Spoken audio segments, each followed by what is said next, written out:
As Donald Trump threatens to pack it even further to the right should he win the election, the current United States Supreme Court is so openly, nakedly partisan that even a major Republican senator is publicly criticizing a conservative justice who pulled a brazen stunt after the January 6th insurrection.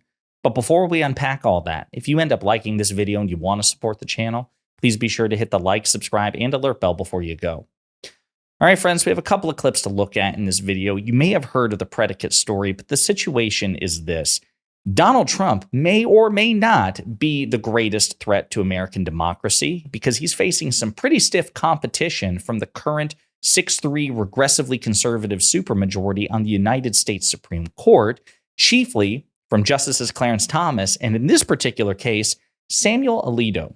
So it was reported a few days ago in a bombshell report from the New York Times that in the aftermath of the January 6th insurrection, Justice Samuel Alito at his house flew an upside-down flag in solidarity with the Stop the Steal movement. At Justice Alito's house, a Stop the Steal symbol on display. An upside-down flag adopted by Trump supporters contesting the Biden victory flew over the justice's front lawn as the Supreme Court was considering an election case. Okay, we're not going to read the whole thing, but here's the situation. After the 2020 presidential election, as some Trump supporters falsely claimed that President Biden had stolen the office, many of them displayed a startling symbol outside their homes, on their cars, and in online posts, an upside-down American flag. One of the homes flying an inverted flag during that time was the residence of Supreme Court Justice Samuel Alito in Alexandria, Virginia, according to photographs and interviews with neighbors.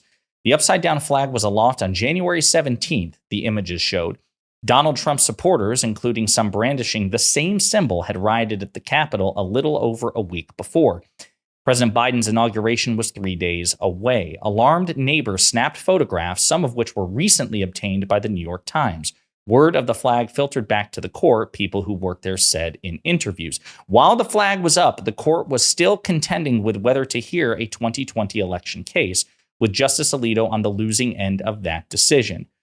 So, folks, to put this in perspective, as the United States Supreme Court was considering a case by Donald Trump supporters about overturning the results of that election, Justice Alito was flying a flag in solidarity with the insurrectionists and the MAGA cult. Now, he told the New York Times, "I had no involvement whatsoever in the flying of the flag." He said to the Times, "It was briefly placed by Mrs. Alito in response to a neighbor's use of objectionable and personally insulting language on yard signs." The yard sign in question, by the way, F Trump. So if Samuel Alito is to be believed, his wife was so offended by seeing a yard sign denigrating Trump that she felt like she had to fly the flag for a few days in a way which was showing solidarity with insurrectionists after the insurrection. They can't even say it was prior to the January 6th insurrection. The insurrection had occurred 11 days prior. Now, folks, this is so bad that even Lindsey Graham, a prominent Republican senator who helped Mitch McConnell and the current Republicans pack the United States Supreme Court, confirming 3 of Donald Trump's nominees. This is what he said. After the New York Times reported that the American flag was flown upside down in the aftermath of the January 6th insurrection at Alito's home, Republican Senator Lindsey Graham criticized the conservative judge for failing to, quote, think it through. Quote, emotions are apparently high in that neighborhood, but no, it's not good judgment to do that, Graham told the HuffPost on Monday. Quote, I don't know what role, he said his wife was insulted and got mad. I assume that to be true, but he's still a Supreme Court justice. And, people have to realize that moments like that to think it through. For Lindsey Graham to so bluntly criticize Justice Alito in this way should be absolute undeniable proof that what Alito did was despicable. So now we're going to play some clips here. This is how Joe Scarborough from Morning Joe reacted, and he makes some pretty good points. That let that happen at his own home in one of the most fraught times in American history since the Civil War is just sad.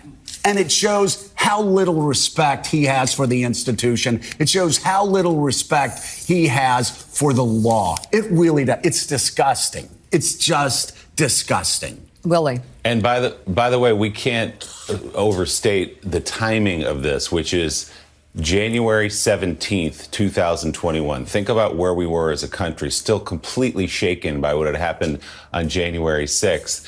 And a sitting Supreme Court justice has a flag flying upside down at his home that is a symbol of solidarity, as John said, with the Stop the Steal movement. We should explain a little bit.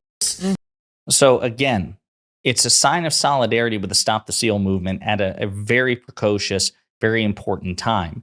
I will say that not all Republicans share Lindsey Graham's outrage, and I'm not sure Lindsey Graham wants to do anything about it other than publicly chastise a justice who isn't subject to term limits or re-election or anything outside of impeachment, which will never happen because you need a 2/3 supermajority in the Senate to convict and remove a justice. And you would need the House to bring articles of impeachment, which Republicans won't support. I digress. This is what Mitch McConnell, the foremost architect of the current Supreme Court, this is what he had to say on the matter. Okay, Lisa, I want to ask you about Justice Alito. There was a report last week that outside of Justice Alito's home, there was an upside-down American flag that was flown outside of his home, similar to what was used by the January 6th rioters. Was that appropriate for the justice to do that? And should he recuse himself in any cases relating to the election? It seems to me there are just nonstop attacks on the Supreme Court, week after week after week. And so I'm not going to dignify that with a response. We need to leave the Supreme Court alone, protect them from people who went into their neighborhoods and tried to do them harm. Look out for the Supreme Court. That's part. He should have left the Supreme Court alone. I'll remind you that Mitch McConnell was the one who refused to allow even the hearing of President Obama's Supreme Court nominee to replace the late Justice Scalia in 2016. That was Merrick Garland, the current Attorney General. McConnell refused to even have a hearing. Didn't just vote against him, which is the Senate's right. And listen, if the president offers you a nominee and you don't think that nominee is qualified or whatever, you have the right to vote against it. They wouldn't even have a hearing because they knew, reportedly, that Garland was so well respected as a jurist and so moderate that he would probably pass because even some Republicans would vote in his favor. Instead, McConnell refused to give Obama a hearing for Garland, held the seat open, filled it with Neil Gorsuch. Then when a justice retired, I think it was Kennedy, if I'm not mistaken, replaced Justice Kennedy with Brett Kavanaugh.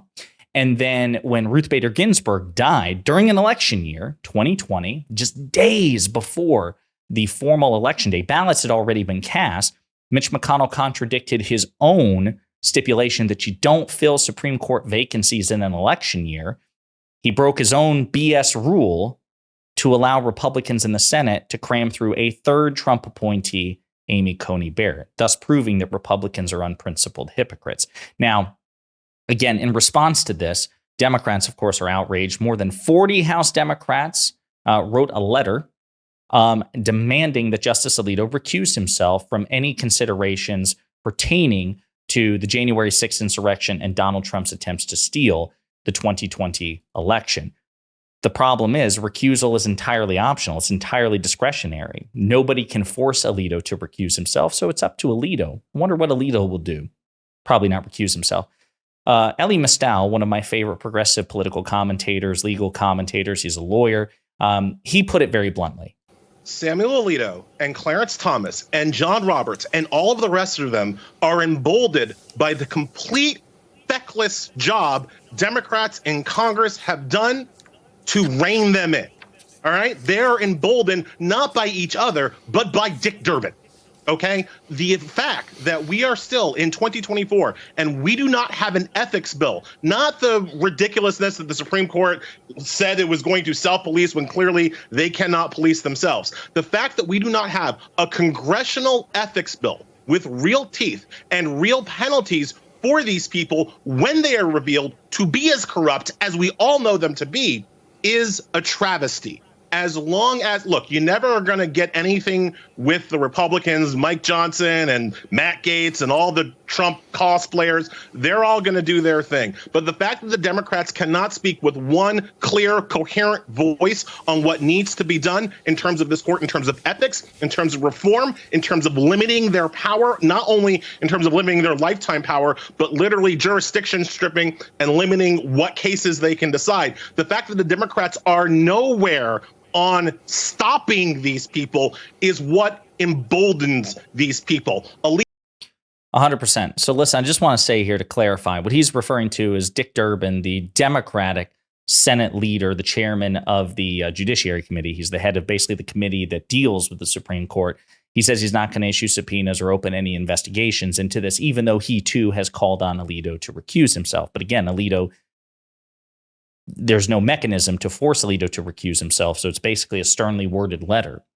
And the only powers that Durbin has, again, to launch investigation or try to issue subpoenas, to make noise effectively.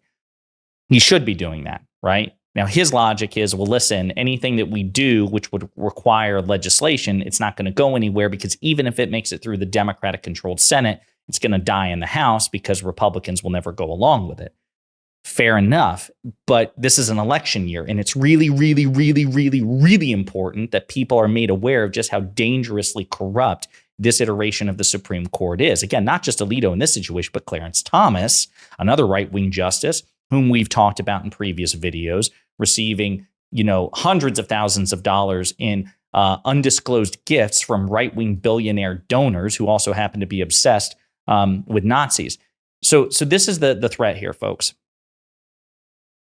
Democrats do have limited options right now, but you have to make the most of what you got. You've got investigations, you've got subpoena power. Use them, take them as far as you can. It's an election year because whoever wins this next election will be the person who will appoint replacements for Alito and Thomas because they're in their 70s. They're probably going to retire. Certainly if Trump wins, they're going to retire and be replaced by very, very, very young right-wing justices, but they may also retire or die in office if President Biden is reelected. Okay. Now, the fellas at Pod Save America put it really, really well, so I want to play this clip. Think about the stakes of the Supreme Court. If Donald Trump wins, he will almost certainly get 2 more appointments. By the end of Trump's term, second term were he to win, Thomas will be 82, Alito will be 78. They're definitely retiring. They're definitely retiring. If Trump wins again. And it could be just KBJ, like holding down the fort. And Justice Sotomayor will be 72 at the end of Trump's term. So he will definitely get 2 appointments.